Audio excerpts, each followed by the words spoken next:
colonial church was Deb's pet aversion, and did not know it. He was not made to see his own deficiencies as she saw them. When first she flashed upon his dazzled vision, splendid in a scarlet dinner gown, and carrying her regal head as if the earth belonged to her, he really saw no reason why he, with his qualifications of comparative youth, good looks, his sort of good looks, and notorious pulpit eloquence, should not aspire to rush in where so many feared to tread. His rush had been checked at the outset, but he was still unaware of the nature of the barrier that Deb held rigid between them.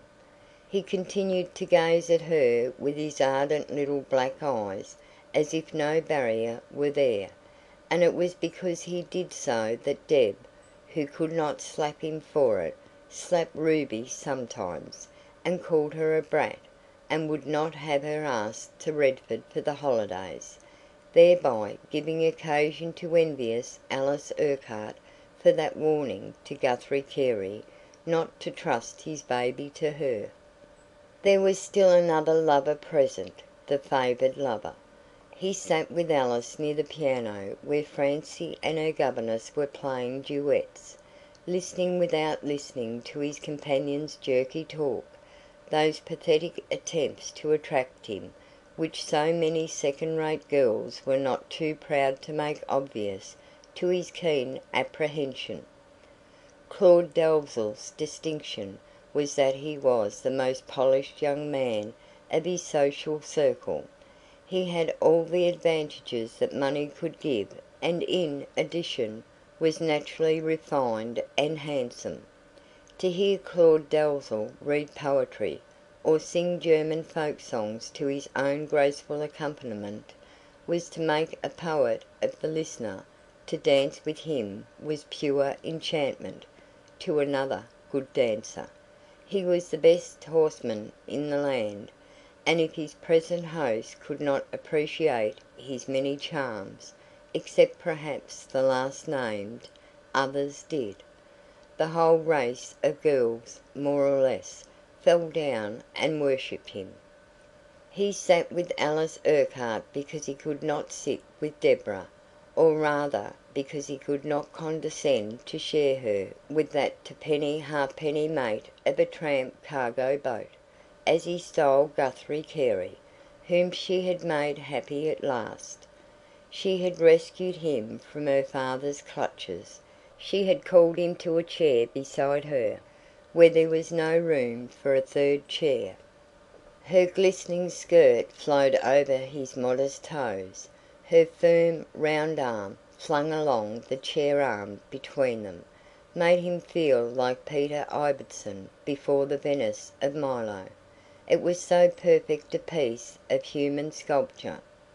She lay back, slowly fanning herself, and smiling, her eyes wandering all the time in Dalzell's neighbourhood, without actually touching him, a tall, deep-bosomed, dark-eyed, dignified as well as beautiful young woman, knowing herself to be such, and unspoiled by the knowledge. She wore her crown with the air of feeling herself entitled to it, but it was an unconscious air, without a trace of petty vanity behind it. Everything about her was large and generous, and incorruptibly wholesome, even her undoubted high temper, and this was her charm to every man who knew her, not less than her lovely face. Guthrie Carey, and who shall blame him, basked in his good luck, but every now and then he looked up and met the glower of Claud Dalzell with a steely eye. These two men, each so fine of his kind, met with the sentiments of rival stags in the mating season, the impulse to fight on sight, and assure the non-survival of the unfittest came just as naturally to them as to the less civilized animals. Each recognized in the other not merely a personal rival, but an opposing type. It amused Deborah. She grasped the situation as surely as they did, to note the bristling and antipathy behind the careful politeness of their mutual regard. If it did not bristle under her immediate eye, it crawled. Look out for the articles of virtue, Claude had warned her earlier in the evening. That big sailor of yours is rather like a bull in a china shop. He nearly had the carved table over just now. He doesn't know just how to judge distance in relation to his bulk. I'd like to know his fighting weight. When he plants his hoof you can feel the floor shake. "He is a fine figure of a man," Deb commented with a smile. "I can't," yawned Mr Dalzell casually, "stand a person who eats curry with a knife and fork." "It was pretty tough, that curry. I expect he couldn't get it to pieces with a spoon." "He did not try to." "I never noticed. I shouldn't remember to notice a little trifle like that." "My dear girl, it is the little trifle that marks the man."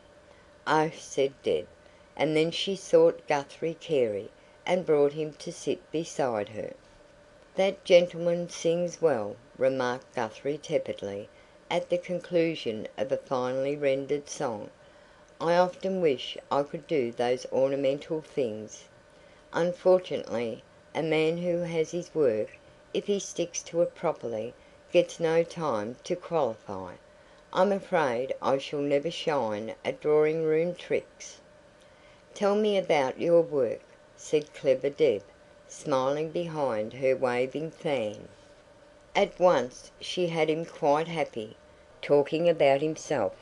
No effort was necessary to draw him out. That she deigned to listen to him was enough. His struggles as boy, blue-nosed boy, his tough battle for the first certificate, his complicated trials as second mate, holding theoretically an authority that was practically none, his rise to be qualified master and actual mate, no to penny halfpenny position in his eyes evidently, his anticipation of the master extra, and the pass in steam, which might lead to anything. The whole tale was told her in terse, straightforward fashion, but with an art new to the modest sailor man, who hated brag as much as cowardice. He bragged in self-defence, in challenge of the formidable equipment of his rival. And how interested she was! How well she understood his case, that it was better than the swellest training ship to make your own way by your own exertions, and splendid to have done so much while still on the bright side of 30. So much! He had done more than that. He had been a husband and father at 21, but this, his most distinguished exploit, was not mentioned. Chapter 5.